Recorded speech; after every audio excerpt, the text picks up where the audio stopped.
Hello, Global Theater. My name is Gerry Fialka. Today is January 2, 2024. Whoopee. I want to thank Rob Grant and his amazing podcast. I'm probably wrong about everything. It's an honor and a pleasure to be here with Ashley Clifton. Ash, where in the heck you calling in from? Gainesville, Florida, my hometown. How cool is that? First question is, what is the best thing for a human being? Hmm. Well, I guess the safe answer would be to say that it's different for everybody, but I'm going to go and say that the best thing is when you're growing. I don't know who said that, but I read it somewhere, and that we're only happy really when we're growing, either growing ourselves or growing a family, growing a career, uh, that you're changing, basically. I think that's the best. Really good. You covered a lot there. I appreciate that. And what's your favorite form of information, how it comes into you? I'm definitely a reader. You know, I, I'm a compulsive reader ever since I was a kid. And I was kind of a anxious kid. I would get up in the middle of the night and read. That was the only thing that kind of calmed me down. And here I am, some years later. That's still what I do. If I'm a little freaked out at night, I turn on the e-reader or something and read until I'm calm again. So Beautiful. Did you become a reader, one, because your parents told you to, two, they did it as an example, or three, on your own? Oh no, it's definitely by example. My mom was a big reader. She, loved lit um, novels, especially, but she also read a lot of nonfiction too. She was really into psychology and sociology and stuff like that. So it was. I remember her reading to me when I was really small. My dad was very smart. He had an English degree, but he wasn't a big reader, strangely enough. But he would always talk up novels that he had liked and books that he had liked. But I never actually saw him reading much. It was all my mother. So, Why do you think humans collect or gather information? well, I think, I mean, the cynical answer, the neuroscientific answer would be that it helps our survival, right? That Yeah. we're we're the animal that adapts its environment to us, as opposed to the other way around. But again, I prefer a more mystical answer that that's what makes us happy. That's why we're here, is to learn stuff. um, and I like that. Do you think this need or want to collect information is more innate or more invented? I don't know if it's. I think it's partially innate. Clearly, some people don't want information. There's many people who actively avoid information as much as they can. Um, but I guess it's both. I mean, I think we all enter this world with a baseline curiosity, and maybe that's beaten out of us at some point, or maybe it's nurtured at some point. Um, but I would say it's both. Ash, this is really fun. You really get it. You're concise and truly a wordsmith. I appreciate it. So, do thoughts create emotions? Do thoughts create emotions? No, I don't think so. I think emotions are the body's reaction to life, to change in life. I mean, I I don't know about you, but I've read quite a bit about Buddhism and things like that. And one of the great ideas of Buddhism is that you on some level you choose to have emotions. You choose to react this way or that way. I can't buy it. I mean, I think emotions happen to us. Now, how we deal with them is, of course, a matter of choice and wisdom. But I've never been one to be able to say, okay, I'm just going to deal with it. I'm just going to accept this. I'm going to be happy with it. I'm going to be happy with this crappy job, or I'm going to be happy with this heartbreak that I just experienced. That's not me. I don't really believe that. So the answer is no. It's funny because This guy who played in the band Blue Cheer and published Research magazine. I said, "Do thoughts create emotions?" And he said, "Emotions create emotions." I always love that answer. And I'm glad you said no, because most people say yes. And it's really, it's none of these either or questions are one or the other. It's both, and it depends. But I'm glad you're getting it. It's just prompts to have a discussion. So this, Well, Blue Cheer was named after LSD, right? I imagine so. Pretty sure. Yeah, the band was named after acid. So Yeah. anyway, I agree with him. Or a laundry detergent. One or the other. It's probably the same thing. Fill in the blank, Ash. I don't know what I think until I. Probably until I've written about it. If it's Yeah. anything complicated at all, like some kind of conceptual thing. I mean, I'm kind of an intuitive person. My first impression is usually what I go with. But if it's anything, intellectual, I don't understand it until I've either written about it or even better, taught it. If you teach something, you learn the hell out of it, especially if you teach, kids, because they're going to ask you, they're going to nail you on stuff, but yeah. That's good. McLuhan says, "I don't know what I think until I say it." And Joan Didion says, "I don't know what I think until I write it." So yeah. Can humans think without language? Not very well.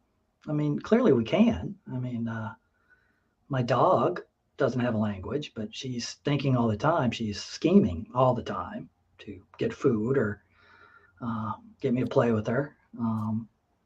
But you're not gonna build a city or a 747 unless you have abstract language. Well, Chomsky says a language is not just words. It's a culture, a tradition, a unification of community, a whole history that creates what a community is. What do you do when language doesn't work? When language breaks down, what do you do? Well, I'm a big believer in poetry. I read a lot of poetry. I'm not a poet. I write fiction, but my teacher, my creative writing teacher in college, Harry Crews, was a great guy. He actually, big dude, biker tats all over him, tough guy. He said he would go sometimes a year only reading poetry because poetry turns you on to what you can do with language, how you can break through whatever it is you're trying to break through. That's what poetry does. It gets at something that regular, mechanical language can't get at, but which is still true. It's amazing. We'll definitely get into poetry. That was amazing. Really good. You taught me a lot there. Harry Crews. Wow. Anyways, we'll get in. Your observations of humans in general, are we more thinking beings or more feeling beings?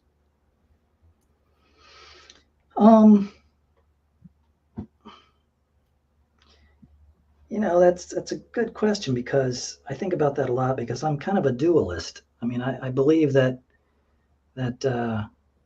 we have thoughts and we have feelings, and that our thoughts are not us. Our feelings are us. So I think we're both. I don't know which is more. I mean, I think we're probably more feeling beings. Thinking comes later to us in life, at like 3 or 4 years old, and it goes at some point in life. Sadly, if you've known old people who are losing their ability to think, but they're still very much alive, very much feeling, they can still be happy, they can still experience bliss. So I guess I'd come down more on the feeling side. Yeah, most people do. It's funny because Bridget Bardot says, when I make love, I don't think. And it's like, good luck. You want to turn your brain off and have this amazing physical sensation. But the other one is you really evoke the bumper sticker on a car on my street. It says, don't believe everything you think. That's so true. Stop taking yourself so personally. Yeah. 2 questions from Alan Turing from the 50s. One, Uh-oh. is thinking a function of the soul? Yes, I think so. I mean, it's not all a soul does, but real thinking, yeah, I think you have to have a soul to think. That's not the 2, same as calculation. it's not the what? It's not the same as calculation. Calculation is not thinking. Yeah. The second Turing question is, can machines think? I would say no. Yeah. I don't think they can. Now, you anticipated this question, Ash. Do you more pursue happiness or more pursue meaning? To me, they're, like I said, they're kind of the same thing. I mean, unless I'm doing something that I feel is meaningful, I'm not really happy. I might be comfortable, I might be having fun, but it's not the same as happiness, you know. Well, I got it from Viktor Frankl's book, Man's Search for Meaning. He says that happiness tends to not last and meaning does last. Yes, and I would agree with Frankel on that. I always think of the Odyssey, you know, Odysseus, and when he's trapped on the island with Calypso. He's got everything a guy could possibly want. He's got the beach, he's got great food, he's got a gorgeous girl, and he's miserable, you know, because he wants to get home. He wants to see his kid, take care of him, see his wife. Wow. Does the brain more detect consciousness or create it? Like, is consciousness there bubbling away and we're more so detecting it or more so creating it? I don't think we're creating it. I think it's there. I don't think the brain creates consciousness. I think consciousness creates the brain. Yeah. What's faster, speed of light or speed of thought? Probably speed of light. Yeah. The poet Audre Lorde said, you can't dismantle the master's house using the master's tools. Yvonne Rainer, her colleague, said, you can if you expose the tools. What new tool do you suggest? That's a hell of a metaphor.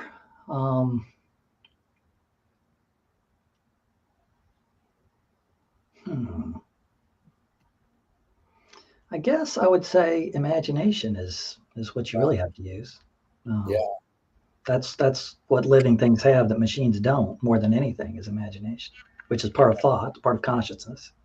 But yeah, if you, I mean, I really like. I'm not a math person. I'm a math idiot, but I love reading about Kurt Gödel. You know, the guy who created the incompleteness theorem. You know, that basically proves that there's no formula that can prove everything, including itself. I think I probably just tortured it, but that's basically, I think, what it says. Yeah. But if you have imagination, if you can invent, then a person can. A person can theoretically solve any mathematical problem. Sure. You could create a character in your fiction that can override Gödel's great. That's like, I thought I came up this when I was a kid. I says, there's no absolute except that there are no absolutes. And then, you know, somebody like Socrates or somebody, all those guys. So one of those guys said it way before me, but I still felt like I was inventing a cool aphorism. That's, you know, just tell people you thought it up. They won't know. What new toy do you suggest? What new toy? Wow. Well, my latest toy is a tablet PC, which I love. Having a lot of fun with it. That's the literal answer. If you're asking for a more metaphorical answer, probably a new book. A new book is a toy. A new book. Good. Both of them are great toys. So what do you worry about when you go to bed at night? Oh God, I'm a compulsive worrier. So Um, I mean, like most people, I worry about all kinds of personal things, but I mean, I also worry about, the planet, all the issues you already know about that everybody already knows about. Um, but I'm old enough to know that that worrying's not going to do any good, and B, most things you worry about don't ever actually happen. So people are pretty resilient. The Earth is pretty resilient. I'm fairly resilient so Yeah. far. But there's an old wives' tale that says, if you complain and gossip, you live longer. So, it is funny, but it's like, Yeah. what's the difference between worry and concern? Like my mom was, everybody's, at her funeral service, I got up there and I says, there's a lot of people in this room who worried that Dolores worried too much. And I would say, what is the difference? Because I really translated most of her worry that she was just concerned. So, I mean, what do you think the difference between worry and concern is? Is there? Well, I think when people talk about, chronic worry, they're talking about something that's not helpful. I mean, if you're concerned about something, you're coming up with a plan. You're thinking of options. You're thinking up through the problem. Where if you're worrying, you're just kind of tossing it around, and you already know what you're going to do, and you're just dreading it. You're dreading the possible outcome. Yeah. McLuhan learned from the poet Ezra Pound that artists are the antenna of the race. They're broadcasting and detecting the hidden psychic effects of our inventions. So we might learn how to cope with what we don't like about our inventions. So, Ash, I asked you the question Marshall probed his whole career. Why do we ignore the hidden psychic effects of our inventions, even though the artists are broadcasting them to us? The hidden psychic effect of our inventions. I think probably what he means there is, most of our inventions are there to make our lives easier and more convenient, and therefore help us live longer. But as we've learned, many of our inventions don't make us happier. So it's much easier and to focus on the obvious advantages of whatever technology you're thinking of, whatever invention. And our culture rewards us if we ignore the possible bad side of it. You know, Capitalism is all about inventions, the good side, selling something. But the car commercial never tells you about, well, if you get this car, you're going to be in debt, and you're going to be driving everywhere that you used to walk, so you're going to gain weight. They're not going to tell you that. They're just going to try to sell you the car. Yeah. And I don't blame them. So very good. Do artists have moral obligation? yes. Yeah. Absolutely. Now, that doesn't mean they have to make art that's theoretically moral, in some kind of conservative meaning. Some of my favorite artists have reputations for being shocking, maybe even disgusting. But I think they're moral. They're talking about true things, realities of human experience and the human psyche. I wouldn't watch their movies or read their books if I didn't think they were. Yeah. Are you more afraid of new ideas or more afraid of old ideas? I'm not afraid of either one. I like to learn both of them. It's obviously easier to learn old ideas because they're old. They're already written down and explored. There's a million books on, quantum theory. There's not that many books on the latest thing that somebody just thought up. And the older you get, the harder it is to be exposed to new things. I'm lucky. I have a son who's 21. He tells me about all kinds of things that I had no flipping clue about. So, and if you teach, you're around young people. But if you can get around young people, that helps you learn about new ideas a lot. Yep. Can you conjure up your earliest memory ever or one of them? Yes. What is it? I was afraid you're going to ask me that. I remember my mother walking me around a pond somewhere in Mississippi, and it was raining, and I was looking at the water hitting the pond and making ripples. Is memory more a curse or more a blessing? Memory is what we are. I mean, as you know, as thinking people. I mean, we are what we remember, right? Isn't that what Nabokov said, I believe? Yeah. I mean, having no memory is definitely a curse. I mean, there's movies made about that. I mean, there's people with dementia who have no memory. But I know what you're saying. You're talking about, you can there are definitely memories that are painful. And I think the deeper you are, the more painful memories you have, the more likely you are to dwell on the past. But that's part of being a human being, I think. Yeah. Tell me someone within your immediate family, then outside your immediate family, just briefly, who had an impact on you, kind of like a role model, and what specifically was that impact? You said inside and outside? Yeah. My immediate family? Yeah. Well, I mean, inside, I guess it would have to be, it's probably a tie between my mother and my stepmother. My mother Well, was a big what reader. did you get from your mom, and then what'd you get from your stepmom, I maybe? got from my mom just an innate interest in reading and from my stepmother, I think I also got a big boost in reading because she's a voracious reader, and a lot of the books that she read, I would read, and she liked books that I still like. She liked novels of mysteries and adventures and some literary novels too. So both of those, both of the women, the mother figures in my life, were big readers. Beautiful. So now outside your immediate family, same question. Um, well, I guess, maybe it's just in my head because I just talked about it, but Harry Crews is a big influence on me. Yeah. He was a great guy. He's a really good teacher. I've had other really good teachers, writing teachers, but yeah, he was definitely somebody that I looked up to and tried to emulate in some ways. Did your parents raise you a particular religion? I was raised as a Catholic.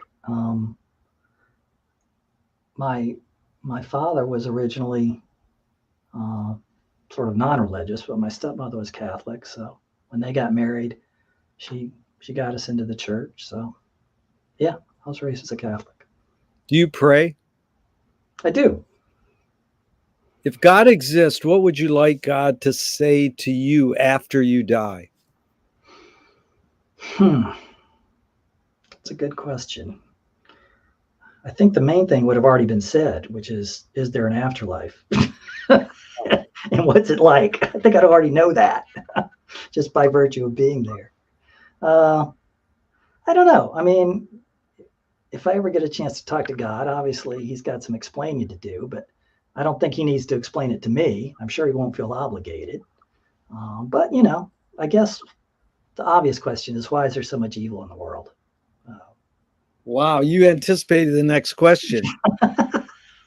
Do evil people exist, or does evil use people as a vehicle? I can't quite decide that one myself. There's definitely evil people, but whether they're innately evil or whether they've been, influenced by some, cosmic force, I don't think anyone can say. But and it almost doesn't matter ultimately. Yeah. You have to deal with them. You have to deal with evil in the world. And again, why is there so much of it? I can understand the need for some evil, but damn, there's a hell of a lot of evil in the world. Hell of a lot. It's amazing that Paul Krasner, he asked his guru, why is there evil? And the guru said, to thicken the plot. Yeah, I think that's basically right. Yeah. But, Ash, the real hidden question is, how do you advise someone to deal with an enemy? And I'll set it up with a few modern thinkers, like Alan Watts says, if you acknowledge your enemy, you empower them. Coppola stole from the mob and the samurai, keep your friends close and your enemies closer. Let's see, JFK says, forgive your enemy, but don't forget their name. And Fellini says, I need an enemy. So it's a lot of thoughts. The basic question is, how do you advise someone to deal with an enemy? But first, how would you respond to Alan Watts? If you acknowledge your enemy, you empower them. Well, I mean, Alan Watts is a brilliant guy, and of course a Buddhist evangelist, guru, I guess. And I think what he's saying is that if you call someone an enemy, then you basically let them control you. You've let them. They've got power over you because you can't see the humanity in them. You only see them as an enemy. And I can understand him saying that, you shouldn't acknowledge them as an enemy. You should acknowledge them as a person. That's the idea behind Christianity as well, that you love your enemy. I believe that sometimes you have to acknowledge an enemy. Doesn't mean you have to hate your enemy. But there are enemies, and you have to treat them as such. Otherwise, you do more harm than good. Yeah, it's a tough one. You brought up a lot there. In fact, I like Whitman says, I no doubt deserve my enemies. That's what Walt Whitman said. But this is Nassim Taleb. He said games were created to give non-heroes the illusion of winning. In real life, we don't really know who wins or loses, but we can tell who a hero is. And my friend said, well, villains don't think they're bad. They want control. Heroes want freedom. And Gregory Bateson says, if the criminal gets caught, does he go, whoa, my criminal skills weren't up to snuff that day? Or does he go, I did something morally and socially wrong? So, it's a lot of prompts, but the basic question is, does punishment work? Does punishment work? I don't know who said it, but there's that great saying that no man is a villain in his own heart. I think that's what you're saying. Everybody has damn good reasons for what they're doing, no matter how awful it is. Even people who have no ideology, they're just purely selfish. They believe in their hearts that this is what I have to do to be happy. I need to steal this money or do these drugs or whatever. So I guess ultimately I would say no, punishment doesn't work. It's necessary. It works in the mechanical sense. I mean, there would be a lot more crime if there weren't jails, threatening to put people in jail. But on a spiritual level, no, I don't think punishment works. Yeah. James Joyce was the first projectionist in Dublin about 100 years ago. He basically checked out. He said, this is stupid. Why should I go inside a building and see a movie of a tree when I can go outside and see a real tree? Years later, Faulkner said sometimes the best fiction is more true than journalism. Why do we have to recreate things in order to get them? Why do we have to go to a theatrical play of people acting out life? Why don't we just live life? Oh, what you're really asking is, why do we have art? Yeah. And, I think the answer is that, I think you spoke to this a little bit earlier, is that art lets you see through common reality, daily reality, into some deeper spiritual plane, which is just as real as what we call reality. But it's not accessible in our day-to-day lives. Art recreates something in a stylized way that calls your attention or reveals something. I'm sounding very highfalutin. I write mystery novels mainly. I mean, but even in a stupid mystery novel, you can describe something in a way that shows people something in a way that they had forgotten or hadn't noticed before. Yeah. So that's why. And it's funny that Joyce would say that, since he was the greatest writer of the 20th century, probably. He's one of the great artists of the 20th century. He should have known better, but I guess he Yeah. did movies. He kind of loved movies too, but here's a couple art quotes. I'm just curious your reaction, feedback, or just thoughts. Art is making your problems other people's problems. I think that's partially true. That's kind of what I was just saying, that art reconnects you to something deeper, and part of that might be other people. Seeing something through another person's point of view, which is what fiction is so good at, forces you to, you know, inhabit their existence, to see their problems, to empathize with them, or at least make a moral judgment about them, preferably both. Uh, so yeah, I would say that's kind of true. I mean, the writer is doing that when he writes about a character. So he's facing that problem of existence, and he makes it your problem by involving you in it, Yeah. I guess. This is the poet Fanny Howe. The point of art is to show people that life is worth living by showing that it isn't. I've been perplexed by that one since I first heard it. I'm curious your thought. Well, my first reaction to that, it's a cool line, is I guess the whole Buddhist idea that, and Christian too, that this reality here on this earth, on this plane of reality, is not all that there is. Um, there is something else. But there are things that you should experience while you're here on this go round, this incarnation. Uh, and that's what art does. It both connects you to that larger infinite thing, but also connects you to the moment, to the experience of life here on this earth. And if you can kind of keep the balance between those two, your physical and emotional impulses here on this earth, and also being aware of that there's something else. That's how you achieve wisdom, I guess. So, Ash, why don't you walk us through just briefly what was the tipping point for you to, choose the calling of writing? Did you, you've talked about your mom and stepmom like creating this atmosphere where reading was good and you found a lot there, but where did you go, oh, that's what I want to do? Did you study creative writing in high school and college, and just sort of walk us through that tipping point where you said, I want to be a writer? Um, I think, obviously it just comes from reading a lot of reading is half fantasy. When you're reading as a kid, you're inhabiting new worlds. You're reading adventure stories or mystery stories or science fiction stories. And I just enjoyed them so much that I, started scribbling my own, as many kids do.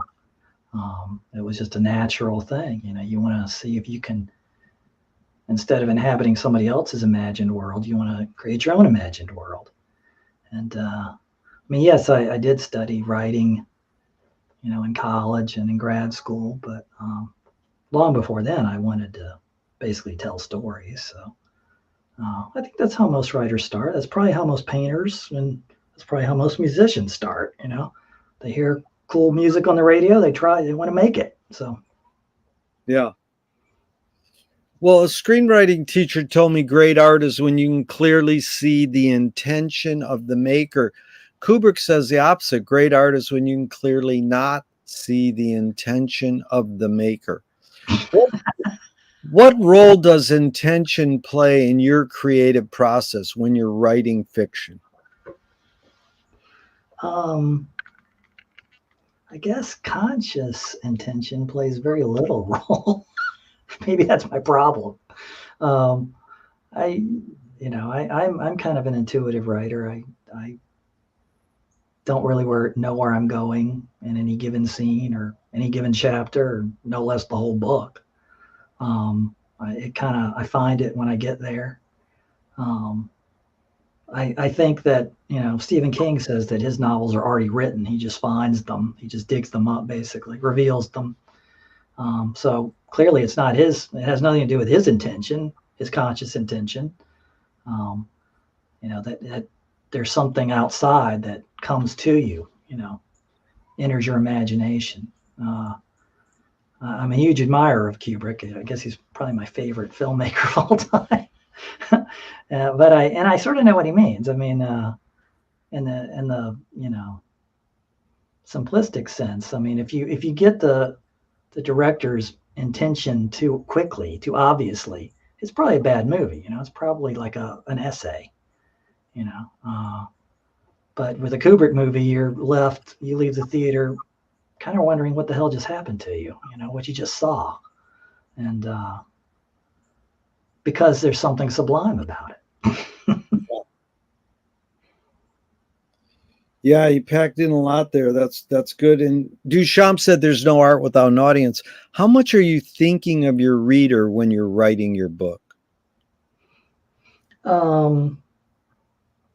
I never think about like an audience, like hardly ever. I do a little bit more now, but I mean, there are some things that, my agent has broken me of, habits that if you keep doing this book will be less marketable, that kind of thing. But beyond just obvious stuff, very little. I'm writing for myself. I write what I think sounds cool, and the kind of stuff I wish I could read, And then as a blog writer, do you consider your blog nonfiction? Yes. So how many years you been doing your blog? Well, I had an old blog. I guess I did it about 10 years, and now I have a new blog that's basically just my website, my writer website, which is also a blog. So I guess about 13 years, 13, 14 years. 13 years, yeah. So same questions. What role does intention play when you're writing your blog? Is it different from writing fiction, or the same? Not really. I mean, there's a more obvious intention when you're writing a blog. I mean, you have an idea. There's something you want to talk about. I mean, one of my, I can't remember which writer it was, but they said that writing nonfiction is basically glorified term paper writing. Yeah. Compared to fiction, it's easy because you're writing about a real subject that exists in real time and space. So yeah, you have more intention. You want to explore this thing and maybe make a couple of points about it that are, there when you start, but they're still vague. And then when you're done writing about it, if you've done it a good job, they're more, they crystallize. They're more clear to you and hopefully to the reader. In the same question, how much are you thinking of your reader when you're writing your blog? Is it different from writing fiction, or the same? Not much. No. I mean, I never write for a specific. Well, that's not true. I mean, I have a kind of an imaginary reader in mind, but I don't think about, well, is that person going to like this or that? I'm mostly writing for myself. Is that a lie? That's probably half a lie. Yeah. I probably think about the reader more than I like to admit. But is that a lie? That was a good question. You just voiced a question. That's what this series is all about, Ash. You win, man. It's inventing new questions and new metaphors. I love that. Is that you just like I can just disappear now and you can ask the question. That was because I asked that question later on, but I'll ask it now. That's Marcel Proust's question. On what occasion do you lie? When I'm on a Zoom with Gerry. Yes. No, but I mean, I'm a lot more now. Yeah, I'm glad you're laughing too, because that's what this is all about. But I mean, Ash, really, how would you tackle that Proust question? On what occasion do you lie? On what occasion do I lie? I must say I lie a lot during social. I make excuses a lot to get out of social obligations and things Yeah. like that. I guess we call them white lies, but I don't Yeah. know if that's such a thing. There are whiter lies. Yeah. Um, you know, like everybody else, I've lied to cover my butt, and you Yeah. know, done some things I regret, Yeah. which involved lies. Yeah. Which involve lies. Yeah. That's they asked Tom Waits, on what occasion do you lie? He says, I didn't know I needed an occasion.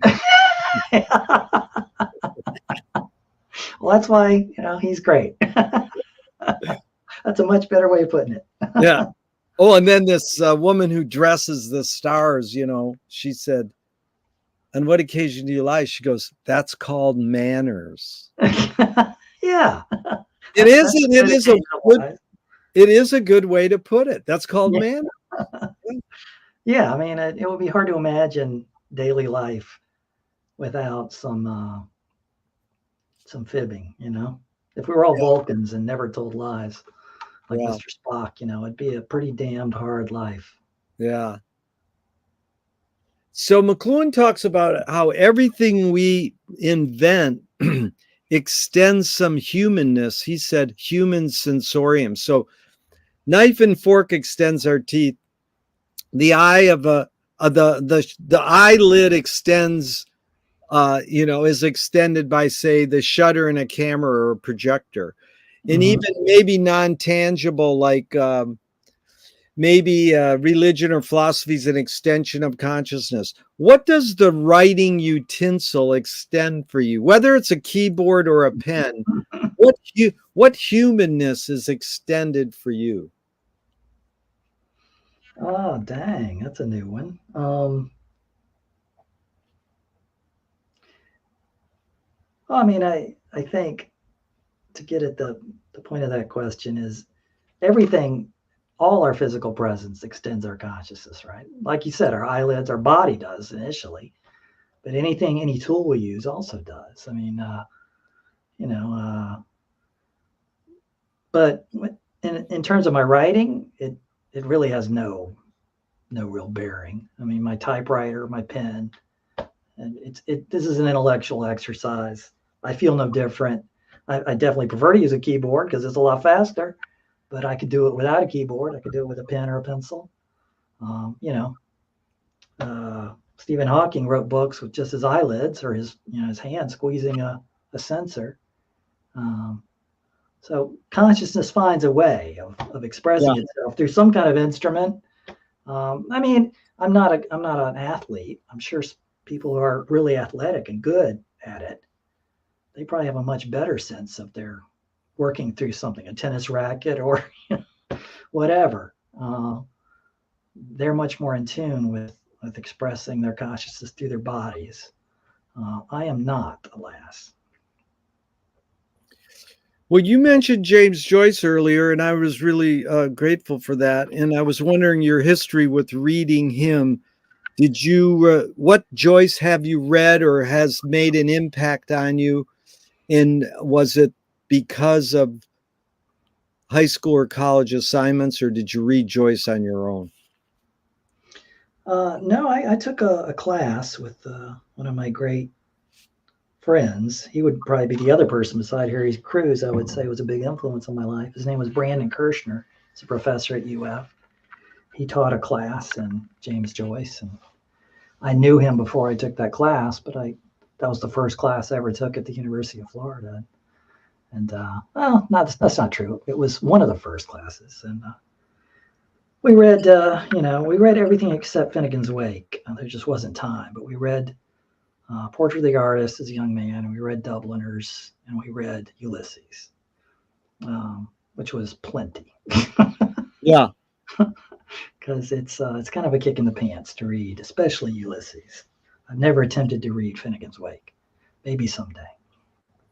Well, I'm curious, your one line that Joyce talks about is epiphanies in everydayness. What does that mean to you? What do you think that is?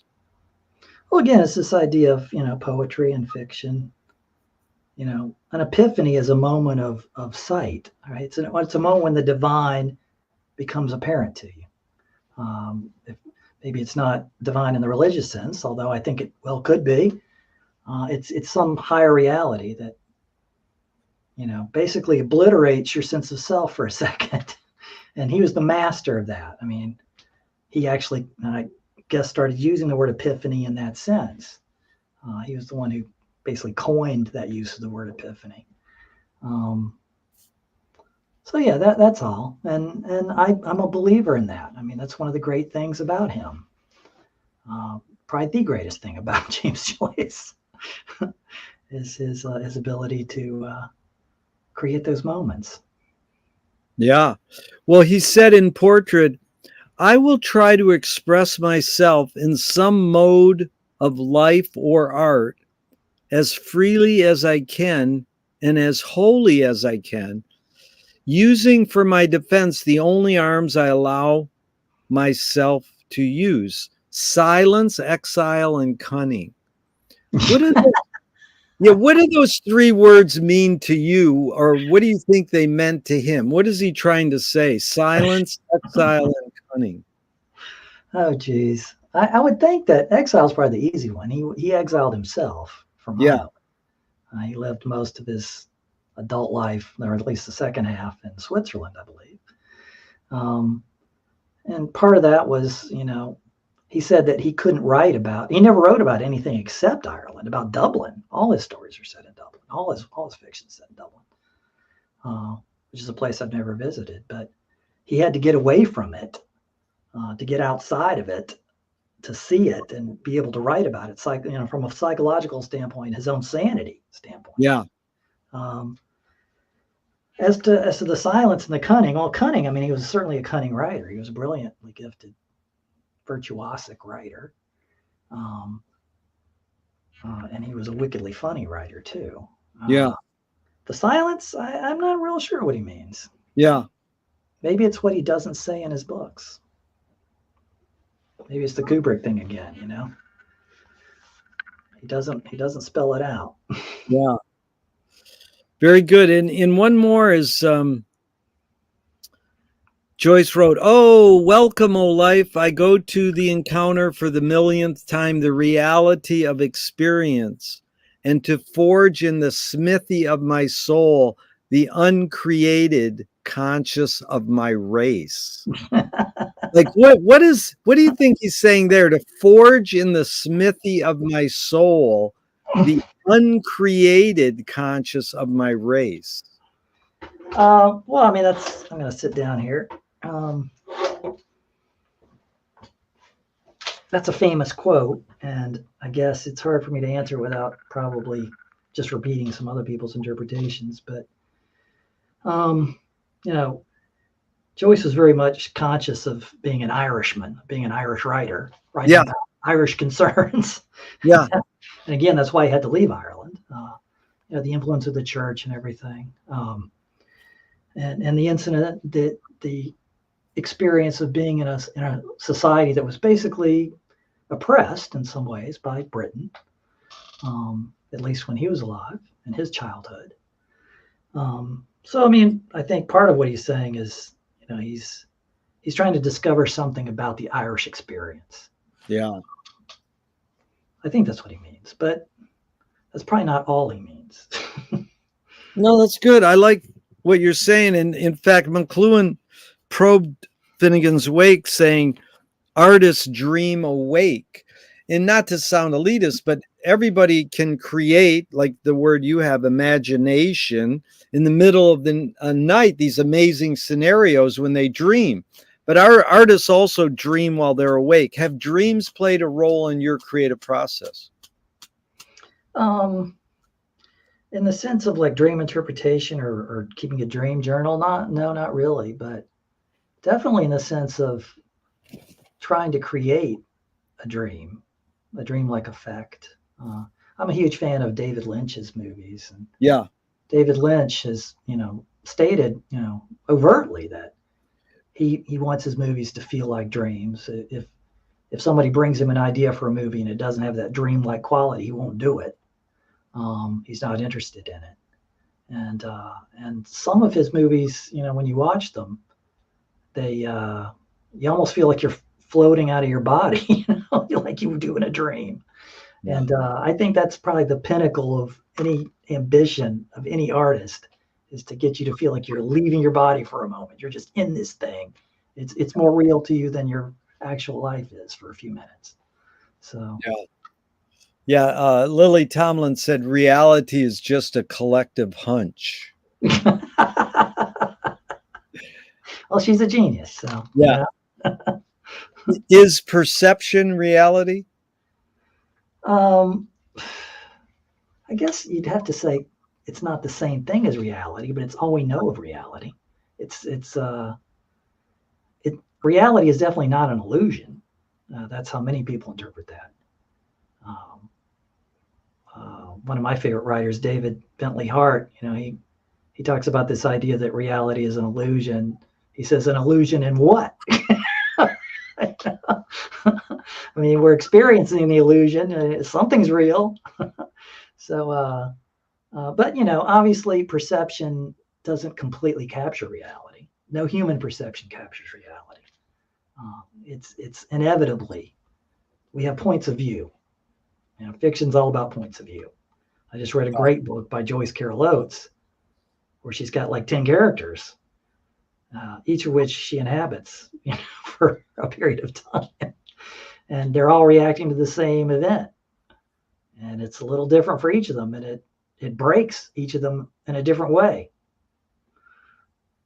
So that's a long-winded answer.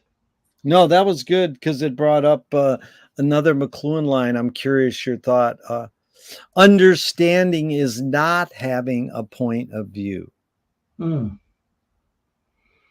Well, if he means not having like an agenda, I can understand it. Like you can't really get inside somebody's. You can't really empathize with somebody until you somehow break down your conception of them.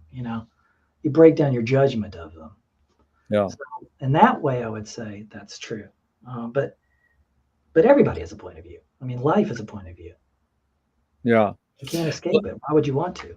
Well, it's funny because he says he is a poet, even though he gets chalked off as a media theorist. And they say, the best comment is he teased people to believe his percepts were concepts.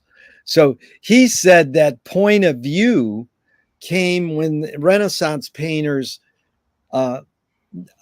painted the vanishing point. Perspective. Perspective that, there was a time when we didn't have point of view and, had suspended judgment. But I'm curious your thoughts on this because I asked Michael Apted, another filmmaker, 40 years ago, I said, why do rock video editors feel so obliged to edit fast?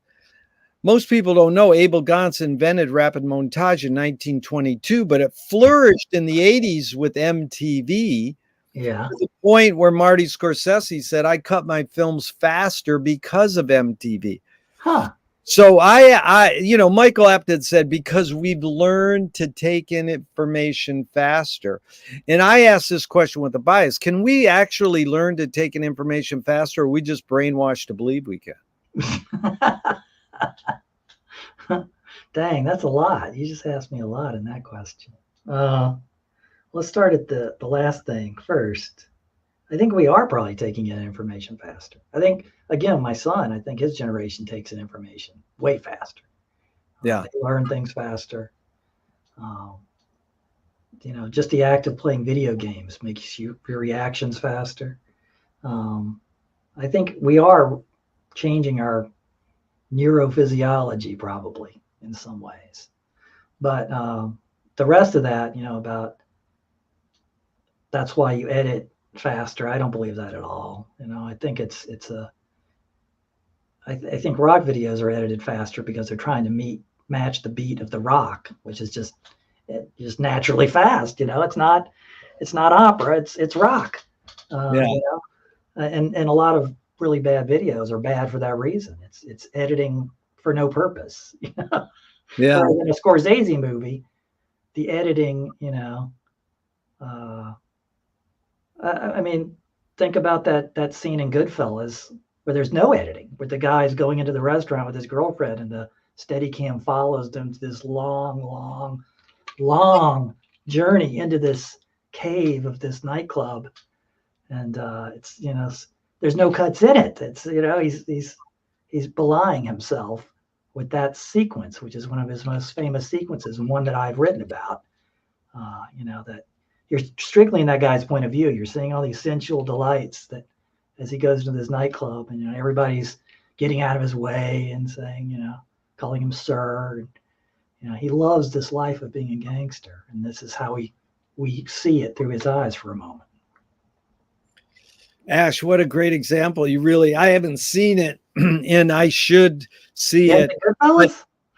But the beauty is that you described it so well. I don't need, it was really, you're really a wordsmith. I appreciate that. But really the hidden question is it literally possible for humans to multitask? I've heard people say that we never really multitask. We just do things in serial processing. I don't know. I've worked for a long time as a software developer. I'm definitely multitasking sometimes. Yeah. But I guess I really am doing it in serial. I'm working on this for 5 minutes, that for 5 minutes. Yeah. And if I'm doing more than that, then it's all suffering. Yeah. So did I answer it? I guess I would say no. Yeah. Okay. Ultimately. What was the motive of the cave artist? Your hunch or guess? I think it's the same as what I said earlier. I started writing because I wanted to create this fantasy that I felt, and I'm guessing they painted because they wanted to capture that moment that they saw. Of course, they didn't have other paintings to look at, so your question gets at something deeper, I guess. Why did the first artist create art? I think it's because they want to get it. They want to capture that deeper reality. Yeah. That's one of McLuhan's favorites is the Balinese have no word for art. They do everything as well as they can. Well, there you go. Then both Warhol and McLuhan said art is anything you can get away with. When my friend heard that, he says, that sounds like Trump. Yeah, if you can sell it, if you can get some sucker to buy it, you become an artist, right? Well, that's Zappa. Zappa said art is making something and selling it. Well, there's an aspect of truth to it. Yeah, they all. So what's more important, conviction or compromise? Conviction or compromise? Well, I mean, conviction is the ultimate thing you're trying to achieve. Compromise is a means to that end. So without conviction, compromise doesn't mean anything, right? I mean, people without conviction don't compromise. They just lie all the time. They make false bargains all the time. That's what I would say. In your accomplishments, Ash, how do you rate these three elements, luck, skill, and ambition? What played the biggest role, second and third? I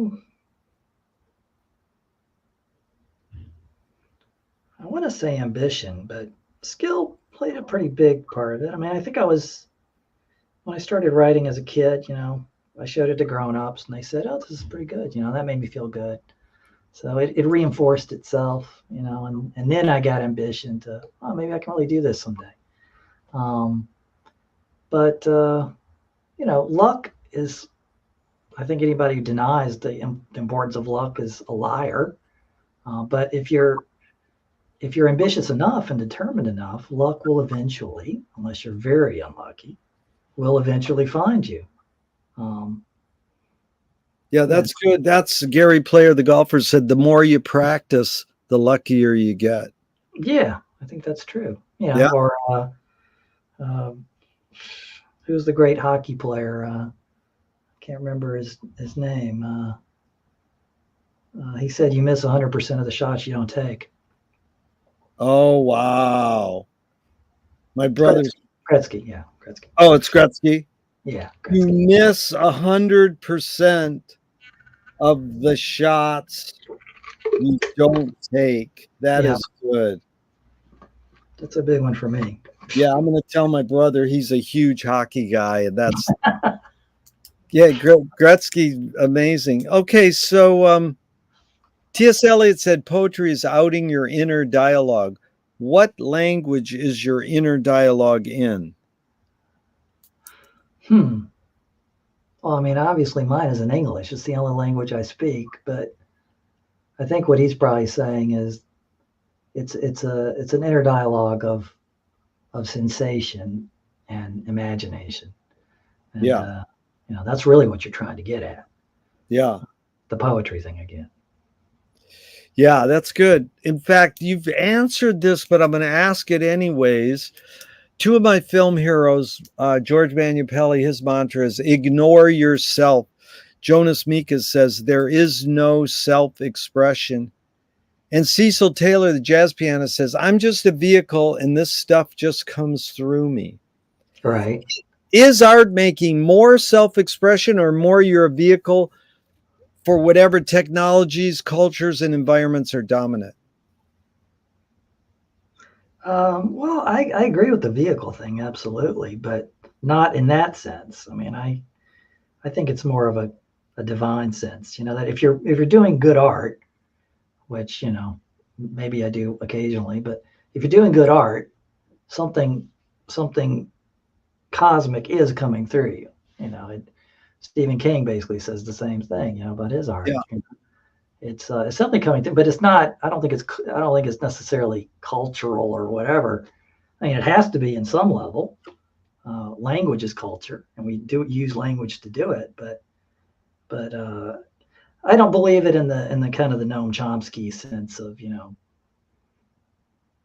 political conception comes through you and stuff like that. That your your art and all your perceptions are basically controlled on some level by the system around you, the social and political system around you. I've never believed that. well, can art making be egoless? I don't think so. Not for me. But I mean, I think it's the goal of all great art is to transcend. By transcending day to day reality, you have to transcend your ego, yourself. Uh, uh, you have to. I mean, whenever you write, you probably reveal more about yourself than you'd like to admit. So that's one way you transcend the self is you acknowledge that you're laying bare the self in some ways. You're not protecting the self. You're not lying. If you're doing good art, you're telling the truth, and that's dangerous to the self. It's Yeah, dangerous to the ego. that's a good word, Ash, because Louis Buñuel says, I'm for anyone who seeks the truth, but I part ways when they claim they found it. That's that makes sense because if the truth transcends reality, if the artistic truth transcends reality, then you can't ever find it. You can never really know it completely. You can maybe just show a glimmer of it. Yeah, and the cliche goes, well, everybody loves the Buñuel quote, but finally someone said that's bullshit because if I'm going to seek something, it's because I want to find it. So so the cliche goes, if you the journey is more important than the destination. Why why do we have to name or seek a destination if the journey is more important? Well, I think it's just basic human nature. That I write sometimes that for me the writing process is its own reward on some level. But I'm sure as hell glad that I can finish a book and give it to somebody and maybe they'll buy it. Um, so it's human nature that some writer said that he would keep writing novels even if he had to throw them into the sea when he was done with them. I'm sure as hell glad I don't have to throw them into the sea. Yeah. Um, but he's probably right. So I think it's human nature to want the reward, even though spiritually and maybe even intellectually, you know that that's not really why you're doing it. Yeah.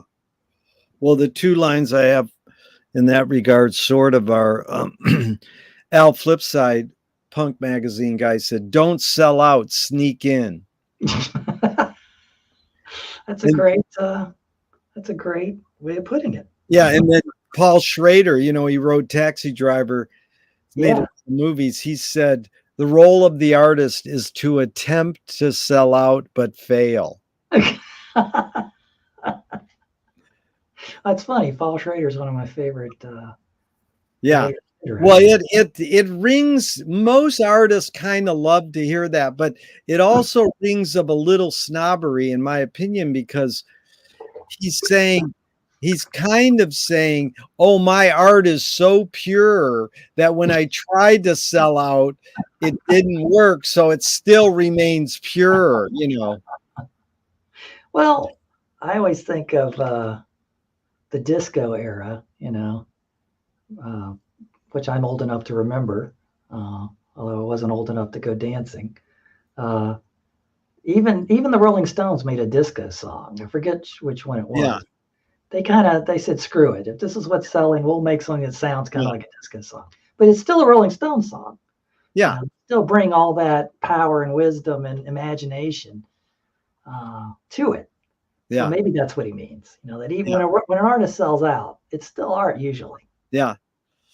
Well, George Clinton, Parliament Funkadelic, nailed it. He said, "There's a fine line between disco and funk." Yeah. It is very true. Yeah. Uh, Lou, Yeah. yeah, Lewis Carroll says, "I believe as many as 6 impossible things before breakfast." Have you believed in any impossible things lately? Um, I don't know if I believe in them. I think no. I mean, I think I believe a lot of things that other people would think are impossible. Yeah, Um, I believe in lots of mystical and supernatural things, um, which I can't prove, but they seem real to me. They seem yeah, I've seen enough circumstantial evidence of them. yeah. I believe them. Well, Ash, tell me one element of your creativeness in the many years you've been doing this that stayed the same and one element that's changed. Um, well, I guess the main thing that's stayed the same is the reason I do it, which is I want to have the fun of writing and Yeah, imagining something. But I am now more confident when I do it. A little bit, still grossly, anxious about half the time, but the other half of the time I feel a lot more confident and I trust myself a lot more, and I sort of know what I'm doing more. So, like anything else, if you keep doing something, you'll probably get better at it yeah. eventually. Um, Well, Moshe Feldenkrais works with healing and movement. He says it's literally possible to identify a weakness and incorporate it to become a strength, mm, rather than we're normally taught to overcome a weakness. right. Tell me a weakness you morphed into a strength. Well, I am a very compulsive person. I have, CDO, which is OCD alphabetized. Um, that's a joke. Um, That's like I'm not. I have one like that. I'm not dyslexic. I'm Lex Dixxic. exactly. That But is good. anyway, I love yeah, it when people tell. I'm so dumb. I love when people tell me that's a joke, and then I go, "Oh yeah, see, when you die on internet, when you die on YouTube, you're dead. yeah, But yeah, my compulsiveness has actually come in to serve me well in my job. When I'm doing software development or whatever, it's kind of good to be compulsive, yeah, and in some ways even writing. yeah, You got a lot of things to keep in your head. So they say neurotics build castles in the sky. just being able to build a castle in the sky, even though it's probably not healthy most of the time, it comes in handy sometimes. Beautiful. Anger can be a productive emotion when fill in the blank. So whenever you're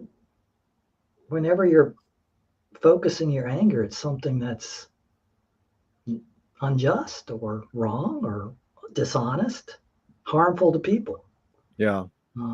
Johnny Rotten says anger is an energy. That's it. PIL. Very good, dude. Yeah. My friend wrote comedy with Robin Williams, and I asked him, can satire be destructive? He said, that's the job of satire. In fact, but if me or you do a cartoon in a certain country and they kill us, some people think dying is destructive. But Swift compared satire to a mirror in which people could see every face but their own. What's the function of satire? The function of satire is to reveal something that is harmful and probably stupid, but which people refuse to see because it's controlled by some power structure. Yeah. That is the Chomsky thing, actually. When Swift is writing, he's writing about English oppression on Ireland, which is undergoing a famine. So he suggests that they eat babies in Ireland. That's how they can solve it. Yeah. And he gets at all the superiority and the ruthless, exploitation of English at that time, of the Irish people. I think back to Kubrick. Dr. Strangelove is a great, maybe the greatest film satire ever made about the whole nuclear way of thinking. But it's funny you ask, because I was watching on Netflix not too long ago. I was watching this movie called Don't Look Up, which is a satire. It does not work as a film, in my opinion. For all kinds of reasons. And it's a brilliant director. The guy who made it, he made another film called The Big Short, which is a great movie, and I love it very much. But Don't Look Up does not work, either as satire or as cinema. So, but anyway. That was good. In fact, my friend Niall Southern, his dad wrote all the funny dialogue for Strangelove. Oh yeah, Southern, yeah. I've interviewed Niall with all these same questions. Yeah. But, it's really been fun here. We got about 15 or 20 more minutes, Ash. A few more questions. I really appreciate it. In fact, one thing you really illustrated what Frank Zappa wrote in a song: watch the Nazis run your town. Now go home and check yourself. You think we're singing about somebody else. So, you sort of insinuated there that you didn't agree with Chomsky, but you did agree with him on some other thing, which is a perfect lead in. And that's fine. That's what I learned from Zappa, is embrace contradiction. But you kind of anticipated this question. There's a line that goes, you create what you resist. Bob Goldthwait, the comedian, morphed it into you are what you hate. In fact, James Joyce said, it's a curious thing how your mind is super saturated with the religion in which you say you disbelieve. And Louis Buñuel nailed it. He said, thank God I'm an atheist. So what's your reaction to this line, you create what you resist? I'm not saying you, but like one creates what one resists. Any thoughts on that line? I don't think I see the whole point that, you are defined in large part by what you resist. You can't resist something without making a psychological judgment about yourself. I'm not like that for these reasons. I'm better than that. But in terms of you create what you resist, I don't really get that. I think you don't. If you're doing it right, you're going to create satire or something. You're going to create something powerful that's against what you resist. But maybe I'm misunderstanding. No, it's complicated. It's like, are we, well, I think Auden the poet nailed it. He says the mystery of art is that we don't know if it activates or pacifies us. So like me and you, we believe in art that it does something, but maybe it's just pacifying us and not making us live for the moment. But maybe it is making us live for the moment. So, everything we create, in the fact that Zappa had a great line. He said, I only create this stuff for myself if other people like it, great. Like you have your job. You don't have to make your living off your writing. So, it's like, but we live in a capitalist consumer culture. And I think Frank was over romanticizing his creative process, that he did write stuff that wasn't, quote, mainstream and sellable. Right. But he still knew that if he hits these notes and sings these lyrics, kids will buy his records and then he can go make more music. So what's the most significant difference between men and women, physical aside? I don't know if there is any difference. Yeah. I mean, men are just women with a screwed up chromosome. Dude, that is the answer. A lot of these questions, I want to hear a particular answer. And that's the answer I love to hear the most, because 80% of people say women are more emotional, men are linear, blah, blah, blah.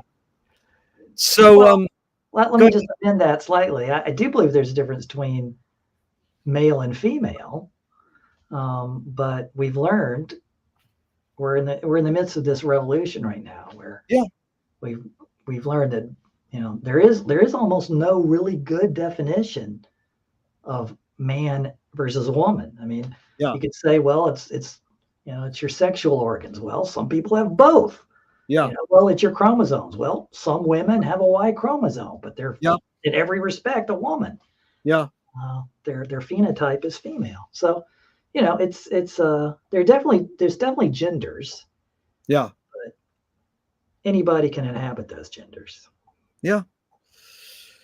These are 5 Alan Watts questions just off the top of your head in a couple words. 1, who started it all? Who started it all? I guess I would have to say God started it all. That's sort of the definition of God. Yeah. 2, are we going to make it? Yes, I think we probably will, despite ourselves. I don't think it's guaranteed, but I think we got a good shot, and I suspect that we will somehow, even though many, many, many horrible things will happen before it's over. 3, where do we put it? Where do we put it? Yeah. Someplace safe. 4, who's cleaning it up? Our kids. 5, is it serious? Yes. Ash, how do you find peace of mind? Well, I do it. I know that there are things that I have to do that I call feeding the soul.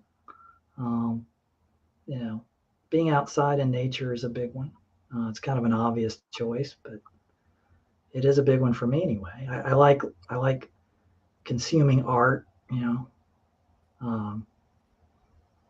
Like going to look at art. I try to do that. Reading both fiction and nonfiction can help me find peace of mind. It doesn't have to, and it's not supposed to. That's not its main function, but it can for me personally. Yeah. If you were walking down the street today and you met yourself as a 12-year-old, what would you say to your 12-year-old self? Probably stop worrying so much. Yeah. Which way should toilet paper come off the roll, over or under? Over.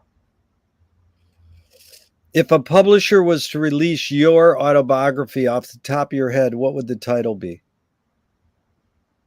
Weirdo. Good. They want to scent the glue and the binding. What smell?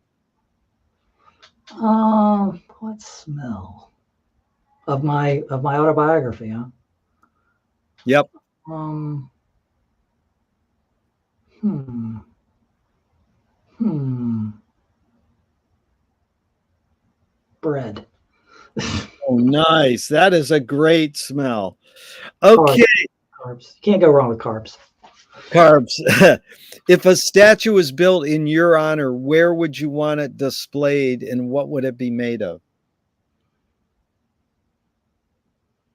Hmm.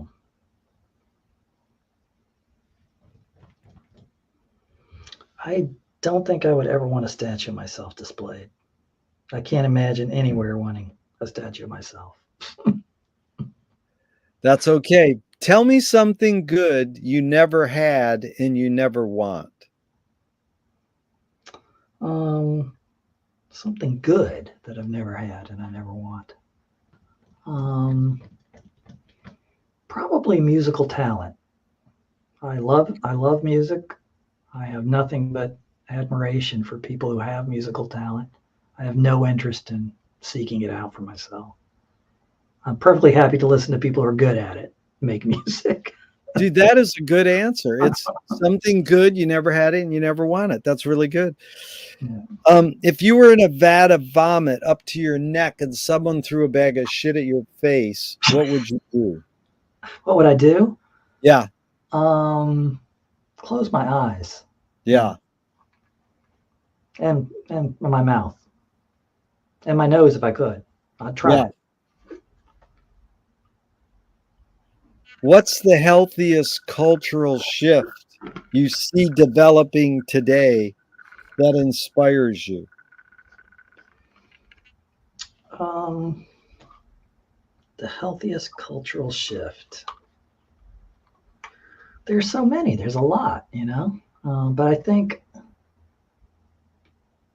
I mean, highfalutin answer is, global democracy. Seems like it's still, despite recent setbacks, it's still slowly advancing throughout the world. That's the big one, I think. Without that, nothing else is really possible. No other lasting human happiness is possible without democracy. Um, it's certainly, like I said, it's had some serious setbacks. The verdict's still out, but I'm hopeful that especially young people seem to be understanding it more. It's good. But yeah. What fits with the next question is the labor activist folk singer Utah Phillips said, anarchy is making rules for yourself and not other people. Who's entitled to make the rules? Who's entitled to make the rules? Well, yeah, I guess it does lead in. I mean, in a democracy, the people entitled to make the rules are us, the people we pick. I mean, in a representative democracy, you pick people who you have to have rules. Obviously, civilization can't exist without rules. But the rules have to be flexible and they have to change over time. So you always have to pick people to make new rules or change the rules. Right now in America, we're seeing a huge titanic cultural shift related to rules, all kinds of rules. So yeah. Yeah, well, this is funny because etymologically, the word freedom says the same thing. It's the state of wait, giving oneself one's own laws. That's what freedom etymologically is rooted in. And the basic question, Ash, is what does freedom mean to you now?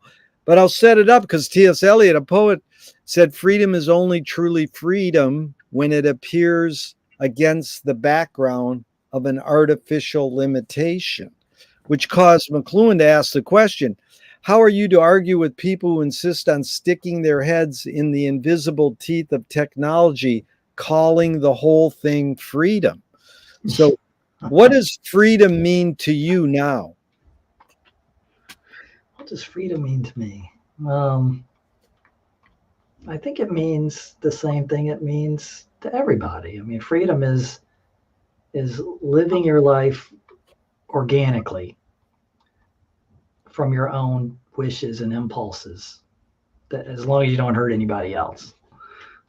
You're not, if you're doing what the culture tells you to do and what the man wants you to do, you're not free. Yeah. If you're doing what occurs to you is fun or what occurs to you is meaningful, you're free, even if that seems weird to everybody else. As long as you're not hurting anybody else, that's the whole idea of democracy, the pursuit of happiness. Yeah. What's a question that remains unresolved for you?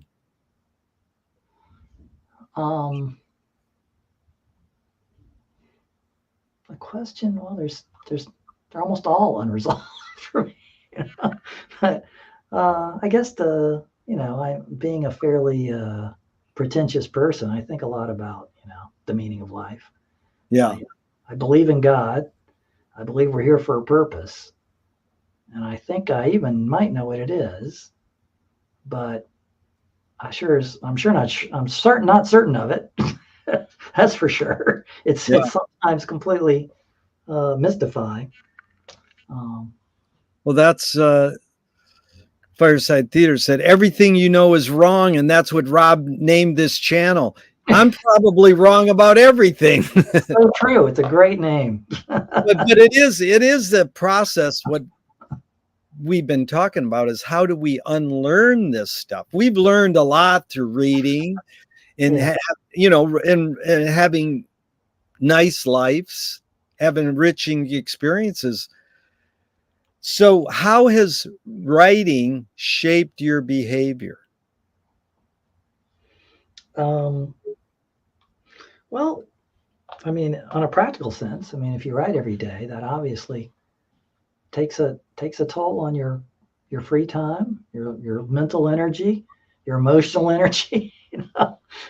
You're not mowing the lawn as much as you probably should if you're writing every day.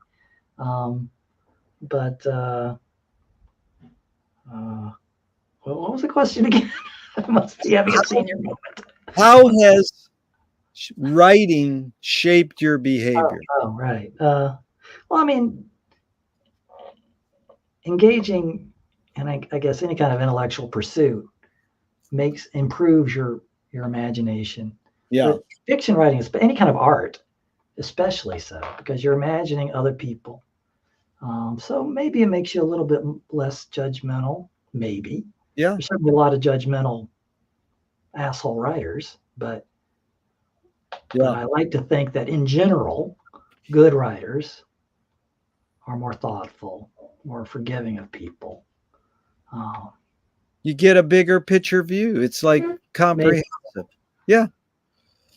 But Thornton Wilder, who was a great writer, said art is confession. Art is the secret told, but art is not only the desire to tell one's secret, it's the desire to tell it and hide it at the same time. So, Ash, you've laid your cards on the table for all 90 minutes. I'm not insinuating you haven't answered this already. What's it really all about for you? What's it really all about? You mean writing or just in general? Yeah, you put it in the context you want. Yeah, both or yeah. What's it really all about? Well, I guess, and I feel like, a lot of people say this, the older you get, the more you feel like your life is a novel. You see a pattern, you see patterns in your life.